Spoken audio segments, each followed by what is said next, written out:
The Rideau Canal was originally designed to provide a secure supply route between Ottawa and Kingston. As the threat of war subsided, it served as more of a passageway through the settlement communities along its path. One such community is the town of Smiths Falls, where the original main street would have been the Rideau River. Industry set up shop on its shore and the community grew around it. Frost & Woods was founded in Smiths Falls in 1839 and for more than 100 years was one of the most successful and profitable businesses in all of Canada. It employed a tremendous amount of people. It was just a huge asset to the town. It gave an awful lot of employment, and it put Smiths Falls on the map because they made farm machinery there, and it was all over the world. The Cockshot tractors and Cockshot farm implements were all made here in Smiths Falls. It certainly added to the community's lifestyle.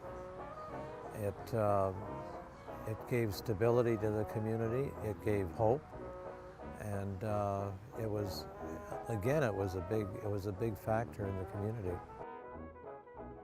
When you crossed the bridge and you looked over to the right-hand side, it was a very impressive looking factory.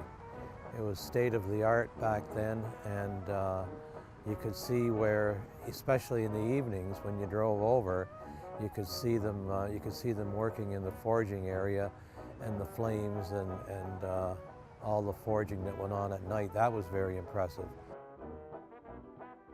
The facade, or the front of the building, was absolutely beautiful. It was known as the Chicago architectural design. But having this in Smiths Falls, I used to have the front of it where you could climb up the bricks. And us kids used to climb up the bricks, and we got caught on there a couple times. And I look at the pictures today and I say, how the heavens that we survived, because we could have fallen off there and broken our arms, but we survived.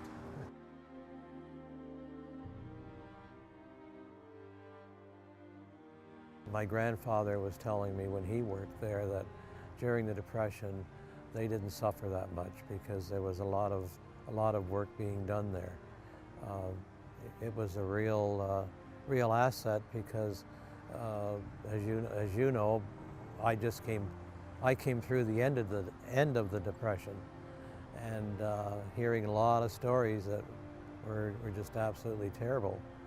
But no, Smiths Falls did very well by the Frost & Woods during the Depression.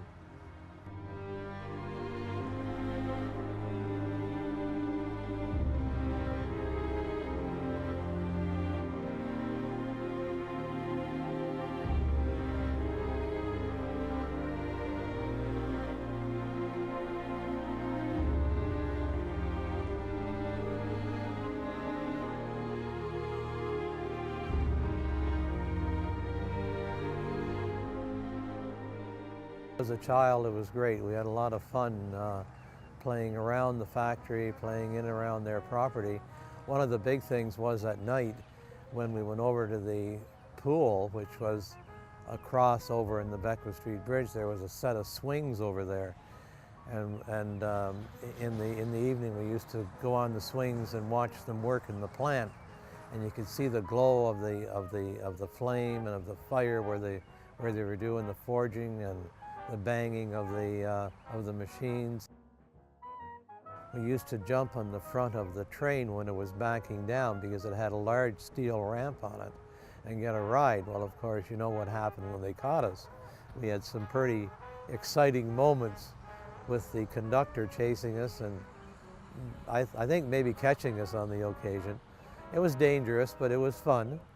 And that train went into the factory, picked up the machinery, and backed itself back up to William Street to take all the machinery to the station and be sent out across Canada.